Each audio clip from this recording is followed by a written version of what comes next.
Om Namah Bhagavate Vasudevaya.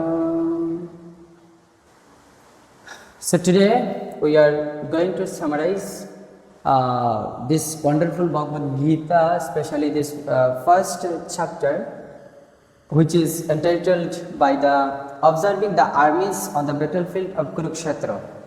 So in the very beginning verse, it talks about Dhritarashtra's inquiry to Sanjaya. Dhritarashtra said, "O Sanjaya, after my sons and the sons of Pandava assembled in the place of pilgrimage at Kurukshetra, desiring to fight, what did they do?" So Srila Prabhupada brilliantly spoke so many things what we have seen in our previous classes. Especially one thing is very important, that Bhagavad Gita is the widely read theistic science summarized in Bhagavad Gita Mahatmya. There is says that one should read Bhagavad Gita very scrutinizingly with the help of a person who is a devotee of Sri Krishna and try to understand it without personally motivated interpretations. So this entire Bhagavad Gita should be understood by the help of a person, one who took help from his senior person, senior devotee or his guru.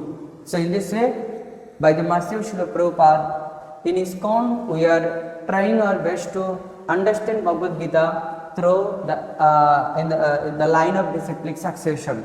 So we understood that this first chapter is Dhritarashtra's inquiry, and first chapter, first verse, and second to 11 verse talking about Duryodhana's fear and diplomacy in the describing the armies.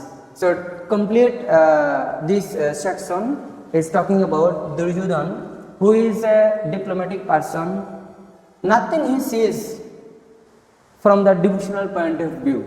So in this particular section, Srila Prabhupada wonderfully spoke all these things. So we have understood that 3 to 6 verse talking about Pandava's army, and then 7 to 9 verse Duryodhana's army, and 10 to 11 verse Duryodhana's 10 to 11 verse about comparison. He was comparing that how is my armies are arranged or organized, and how the Pandavas armies are organized. So very systematically these things are categorized. So then 12 to 19 verse talking about blowing of the conchs, and that blowing of the conchs are the sign of victory of the Pandavas. So we have seen this in the 12 to first chapter 12 to 13 verse.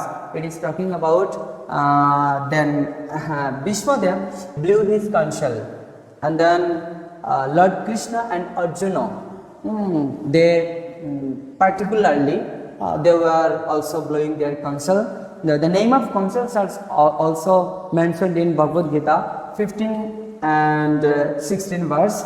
Panchajanya Rishikesha Devadatta Dhananjaya Pandradadma Mahasangham Bhima Karma Brikodara Ananta Vijayam Raja Kunti Putra Yudhishthira Nakula Sahadevascha Shubhusha Mani Pushpako.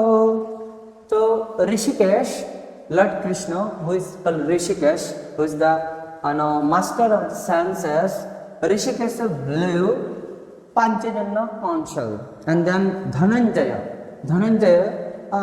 Arjuna, he blew Devadatta conch, and then Brikodara, Bhima, he blew Pandra, Yudhishthira, Ananta Vijay, Nakula, Shughusha, and Sahadeva Mani Pushpako. So these particular conchs are blown by the these Pandavas.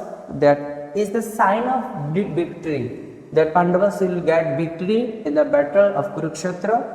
This is the sign that at the very beginning, by blowing the conch, they were showing that the entire battle is going to get victory. And then 17 to 18 verse, this talking about others like Kashiraj, Shikhondi, this others persons names are mentioned here. The 19 verse number 19, it's wonderfully talked about Kuru's hearts shattered.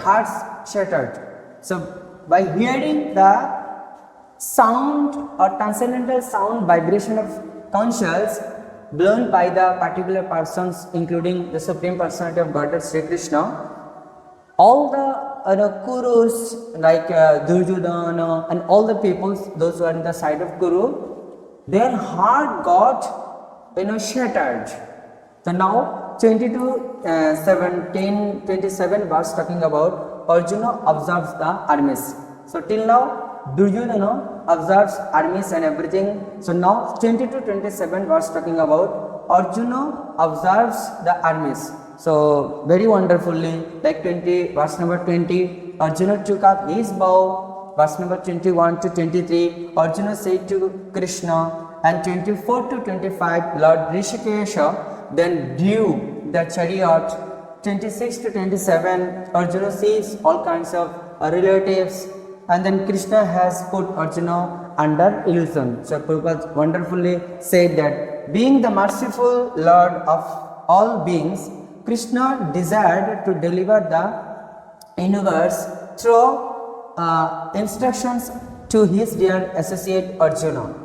He thus made Arjuna feel that his duty to fight was against religious principles. Through a destruction of the philosophy of non-violence mentioned in the Shruti scriptures. So Arjuna was a person, a devotee, by using Arjuna, by making Arjuna to do fight. Krishna taught entire people of this Kali Yuga. So now for 22 to 46 verse talking about Arjuna's reasons not to fight. After hearing all these things, Arjuna said, I will not fight. So this cannot be done. Then what could be the reason that Arjuna, you are not going to fight?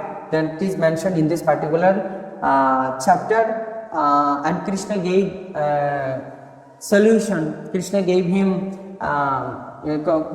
some understanding that you are a warrior, you are a great warrior, so you should fight and establish a religion. So that is done in this rest sections. Especially Arjuna didn't want to fight because question number 1, reason number 1, compassion for friends and relatives. Arjuna was feeling compassion for his friends and relatives, and then no enjoyment even in victory.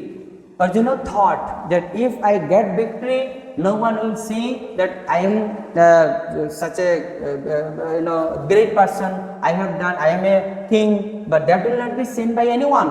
So that better to not fight.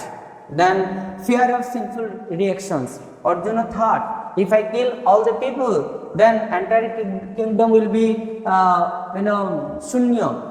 Then what will happen? Then Arjuna thought, better not to fight. And then fourth reason, destruction of family traditions.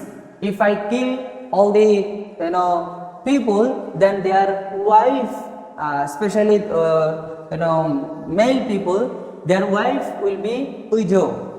Then unwanted children will take birth, and entire society will get polluted. So that better is not to fight. And last was indecision. He was not able to take decision whether should I fight or not fight.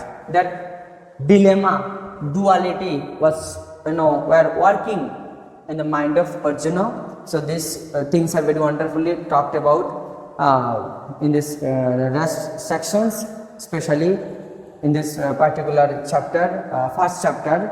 And the last verse 46, Sanjay said, Arjuna cast aside his bow and arrows and sat down on the chariot, his mind overwhelmed with grief. Arjuna thought that I will not fight, my mind is really not supporting me to fight. So what were the reasons that Arjuna wanted not to fight? So that was described in our last verses. So on the next chapter, number 2, contents of the Gita summarized. We will be discussing in our next class that entire 72 verses, very wonderfully talking about that Arjuna, why Arjuna didn't want to fight.